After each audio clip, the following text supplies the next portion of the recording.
But let's start with something we saw last night in New Orleans. The Pelicans, for the record, lost to the Oklahoma City Thunder. Maybe lost in this entire discussion is, of all the surprises we have in professional sports, the Oklahoma City Thunder are probably the most surprising team.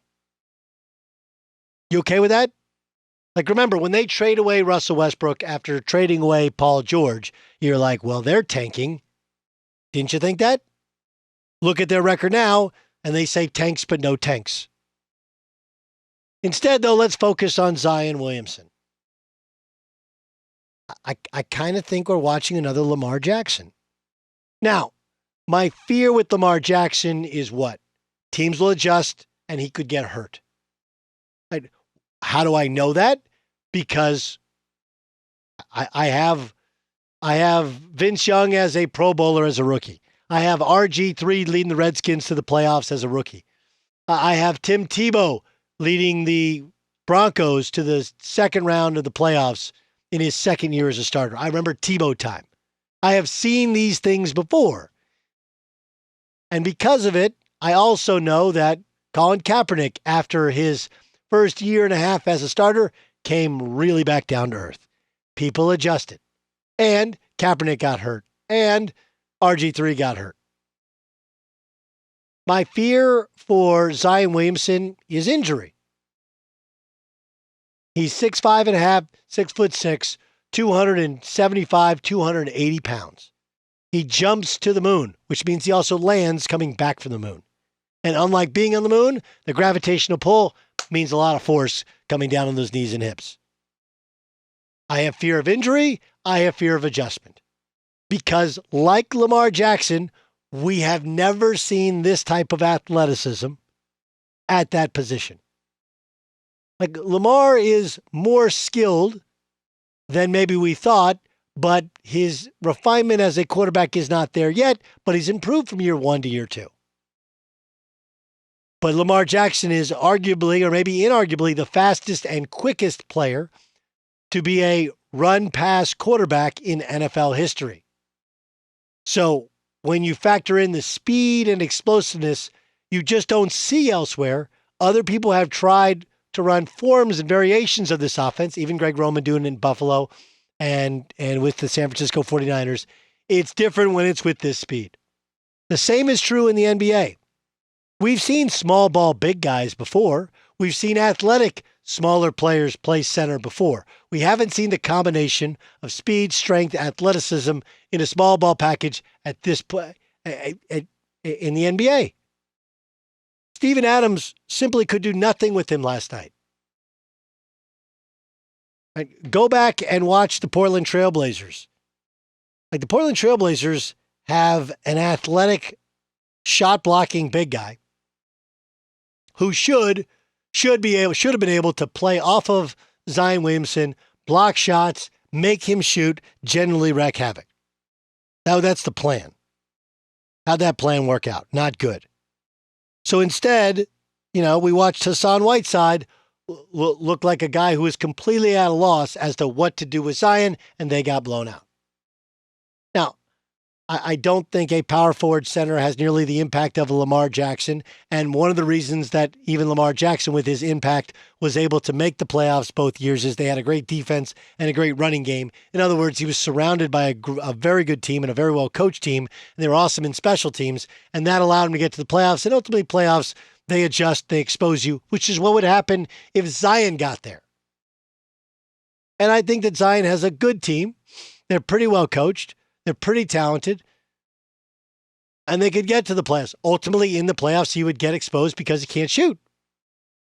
And he'd find the right matchup of a big guy who could play off, who could make him shoot, who could keep him out of the lane, and it would limit him. It wouldn't eliminate the dunks or some of the block shots, but it would limit him substantially at this point in his development. Zion is everything we thought he would be. And maybe then some, considering he hasn't had a preseason. He hasn't had 35 games to adjust to the NBA. He's still lacking the jump shot. He's still not a true perimeter player. He's not at the optimum weight that he should be. And if he doesn't get hurt, he's going to be very good, maybe even beyond very good He could be incredible. But it's hard to tell at this point in time because he's so explosive. One, because he's got fresh legs. Everybody else has played 45 games. He's only played 10. Two, because he's 19. He's going to regenerate that energy. And three, look, he's just an explosive freak. If an athlete in that type of body type we have not seen before. We've seen versions of it, but we have not seen it before. So when Zion Williamson has 31 points against the Oklahoma City Thunder, a very good right now playoff team who did in fact beat the New Orleans Pelicans, you sit there and go, man, this thing is in fact real. And it's spectacular.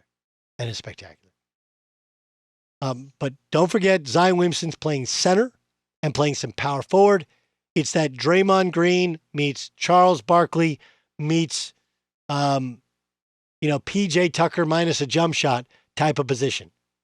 Unlike P.J. Tucker, he can score in the low post. He's a little bit bigger and a lot stronger, but he can't shoot.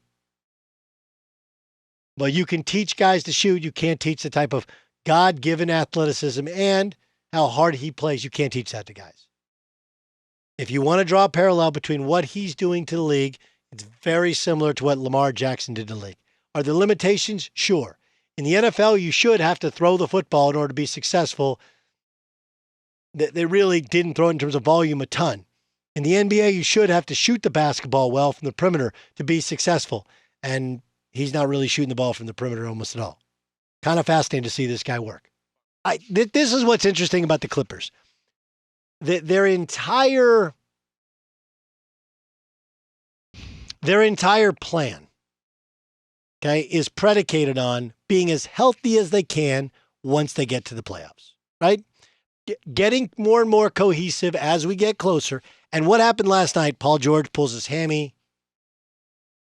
Paul George pulls his hammy, and you're sitting there going like, well, they're a good team. Kawhi wasn't great. He did have 28, but it took him 27 shots to get there. And the Clippers are now 7-9 versus the top 5 teams in each league. It doesn't, I'm not terribly concerned, but I'm concerned. And you're like, wait, that's a contradiction. Okay, maybe a little bit. I think the plan works where you rest guys and you get them fresh, ready, and healthy for the playoffs. But it's like they've been doing that with Paul George, and he pulled a hamstring. Like some guys just have a tendency to get hurt all the time. And it feels like Paul George, who 2 years ago was the knee, last year was the shoulders, now it's the hamstring. Like, man, what? It's almost like a leaky roof, right? First it's this part, then it's that part, then it's the other part. Pretty soon you're like, you might need a new roof.